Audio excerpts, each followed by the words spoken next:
So ಇನ್ನು ಬಿಡದಿಯಲ್ಲಿ survey ಅಧಿಕಾರಿಗಳಿಗೆ ಪೊರಕೆ ಸೇವೆ ಆಯ್ತಲ್ಲ ನಿನ್ನೆ, ಇದಕ್ಕೆ ಸಂಬಂಧಪಟ್ಟಂತೆ ಸರ್ಕಾರದ ವಿರುದ್ಧ ನಿಖಿಲ್ ಕುಮಾರಸ್ವಾಮಿ ಆಕ್ರೋಶ ವ್ಯಕ್ತಪಡಿಸಿದ್ದಾರೆ.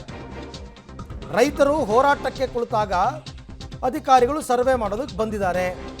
ಸರ್ಕಾರ ಹೇಳಿದಾಗಲೇ ಸರ್ವೆಗೆ ಬಂದಿರಬೇಕು. ಹಾಗಾಗಿ ರೈತರ ತಾಳ್ಮೆ ಕಟ್ಟೆ ಹೊಡೆದಿದೆ. ಸರ್ಕಾರ ರೈತರ ಎದೆ ಮೇಲೆ ಮರಣ ಶಾಸನ ಬರೆಯೋದಕ್ಕೆ ಹೊರಟಿದೆ ಅಂತ ಇವರ ಆರೋಪ. ರಾಹುಲ್ ಗಾಂಧಿ ಬಿಡದಿಗೆ ಬಂದು ನೋಡಲಿ, ಬೇರೆ ಬೇರೆ ವಿಚಾರ ಎಲ್ಲ ಮಾತಾಡ್ತಾರಲ್ಲ, ಇಲ್ಲಿಗೆ ಬಂದು ನೋಡಲಿ ಅಂತ ಸರ್ಕಾರದ ವಿರುದ್ಧ ನಿಖಿಲ್ ಕುಮಾರಸ್ವಾಮಿ ಆಕ್ರೋಶ ಹೊರಹಾಕಿದ್ದಾರೆ.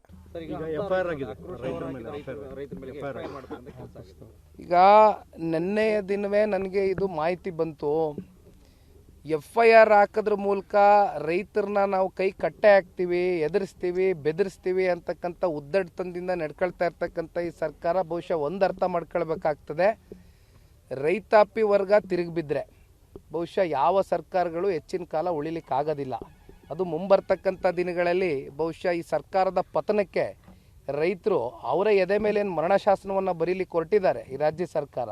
ಅದರ ವಿರುದ್ಧವಾಗಿ ರೈತರು ಧ್ವನಿ ಎತ್ತಕ್ಕಂಥದ್ದು. ಅದರ ಜೊತೆಯಲ್ಲಿ ಇವತ್ತು ಜನತಾದಳ ಪಕ್ಷನ ನಾನೊಂದು ಮಾತು ಹೇಳ್ತೀನಿ. ಬಿಡದಿ ವಿಚಾರ ಬಗ್ಗೆ ಬಹುಶಃ ಇತ್ತೀಚಿನ ದಿನಗಳಲ್ಲಿ ನೀವು ನೋಡಿರ್ಬೋದು, ಭಾಳ ಸಂಘಟನೆಗಳು ಅವರು ಇವರು ಎಲ್ಲ ಭಾಳ ಭೇಟಿ ಕೊಟ್ಟು ಜೊತೆಯಲ್ಲಿದ್ದೀವಿ ಅಂತಕ್ಕಂಥದ್ದು ಹೇಳ್ತಾ ಇದ್ದಾರೆ. ಅದನ್ನು ನಾವು ಸ್ವಾಗತ ಮಾಡ್ತೇವೆ.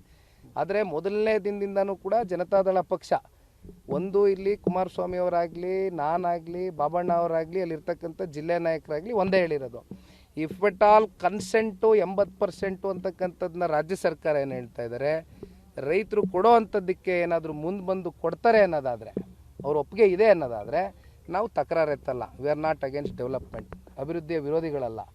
ಆದರೆ ಕನ್ಸೆಂಟು 90ರಿಂದ 95% ಸಹಿ ಆಗ್ತಕ್ಕಂಥದ್ದಕ್ಕೆ ರೈತರ ವಿರೋಧ ಇದೆ. ಇದ್ರ ಬಗ್ಗೆ ಹೆಚ್ಚಾಗಿ ರಾಜ್ಯ ಸರ್ಕಾರ ಉತ್ತರ ಕೊಡಬೇಕು.